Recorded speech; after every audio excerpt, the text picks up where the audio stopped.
Mummy, तुम्हारी बेवजह दखलंदाजी से मेरा घर बिखर जाएगा। नैना की शादी को अभी 2 महीने ही हुए हैं। उसके मायके परिवार में उससे छोटा भाई है जो वकालत की पढ़ाई कर रहा है, और उसकी मम्मी मंगला उसके डैडी की 5 साल पहले एक दुर्घटना में मौत हो गई थी। तब से मंगला अकेली ही दोनों बच्चों की परवरिश कर रही है।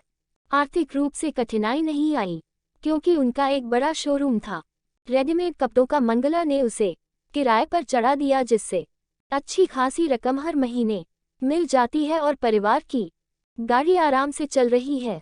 नैना के स्नातक होते ही उसकी मम्मी उसके विवाह के बारे में सोचने लगी और अच्छे लड़के की तलाश में लग गई। उसकी मौसेरी बहन ने अमित का रिश्ता सुझाया जिसे मंगला ने भी पसंद कर लिया और नैना अमित ने भी एक दूसरे को पसंद कर लिया।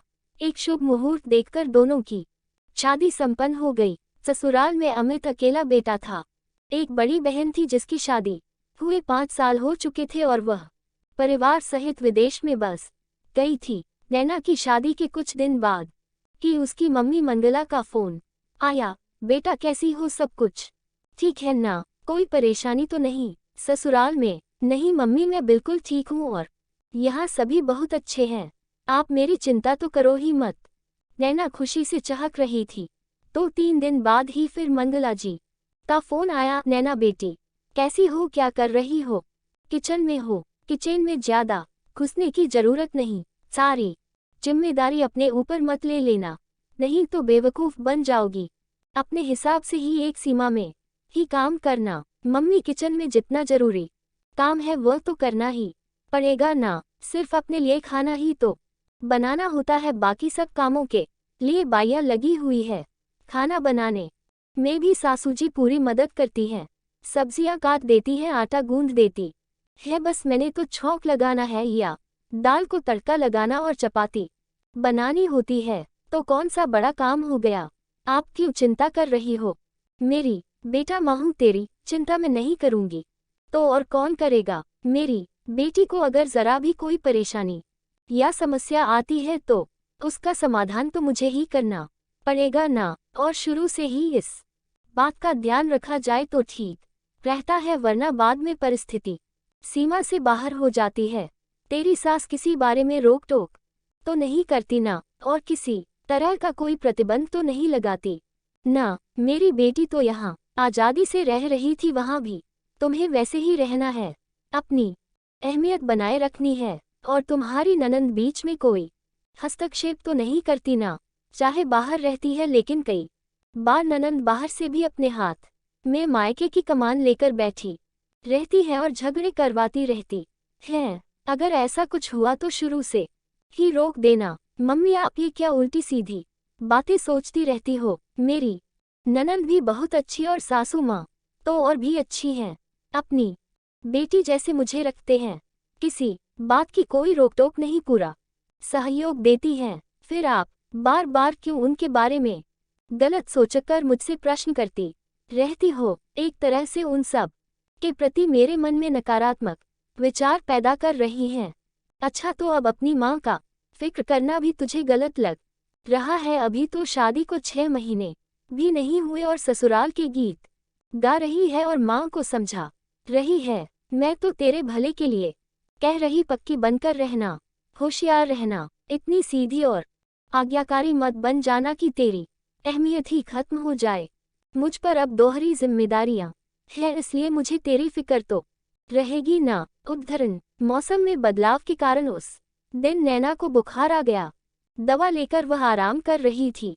सासू माँ ने उस दिन खाना बनाया और उसे देकर आराम करने के लिए कहा। तभी मंगला जी का फोन आया। क्या हाल है बेटा? नैना ने जब बताया कि मौसम के बदलाव के कारण उसे बुखार आ गया है तो वह झट बोली, मैं तो पहले ही कहती थी इतना काम मत करना, देख बुखार आ गया ना, अब बिल्कुल पलंग से नहीं उतरना। सासू माँ को करने दे सारा काम। मम्मी प्लीज बस करो, तुम्हारी दखलंदाजी से मेरा घर बिखर जाएगा। तुम समझती क्यों नहीं?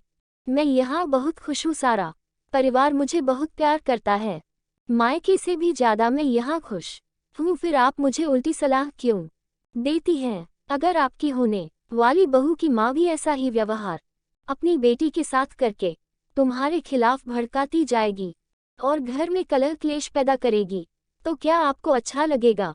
कभी सास ससुर नंद के खिलाफ तो कभी पति के खिलाफ मुझसे खोज खबर लेती हो और नकारात्मक सोच रखती हो। आखिर क्यों? आपका ये व्यवहार बेटी के प्रति फिक्र नहीं बल्कि बेटी का घर बिखेरने में अहम भूमिका निभाएगा। आप सोच लो, अगर बेटी को अच्छी तरह से बसने देना चाहती हो तो बेकार की दखलंदाजी बंद कर दो। मैं पूरी तरह परिपक्व और समझदार हूँ, जीवन की अच्छी बुरी बातों को समझती हूँ, सही निर्णय लेने में सक्षम हूँ। मुझ पर विश्वास रखो, मेरे साथ कभी कुछ गलत या बुरा नहीं होगा। सासू माँ ने मुझे दवाई दे दी है और खाना भी यही पलंग पर दे दिया है। मैं आराम कर रही हूँ। जैसे ही उसने मोबाइल रखा कमरे में सासू माँ आ गईं। शायद उन्होंने उसकी बातें सुन ली थी। उन्होंने नैना को गले से लगा लिया और बोली, बेटा अच्छा हुआ तूने अपनी मम्मी की गलतफहमी दूर कर दी। असल में माँ का बेवजह बेटी के घर में दखलंदाजी करना ही उसका घर खराब करता है और रिश्तों में दरार पैदा करता है। आजकल की पढ़ी लिखी लड़कियां समझदार है, अपना भला बुरा समझती है, जीवन किस तरह जीना है ये कला भी उन्हें आती है। बेटी से घर की छोटी छोटी बातें रोज मोबाइल पर बेटी से पूछना माँ की गलती है। उसे अपने ढंग से जीवन जीने देना चाहिए, जरूरत पड़ने पर ही कुछ बोलना चाहिए। मुझे गर्व है तुम पर, अब तुम्हारी मम्मी समझ गई होगी और अब न खुद परेशान होगी और न तुम्हें परेशान करेगी। नैना के मन में अपनी सासू माँ के प्रति अपार प्रेम, श्रद्धा और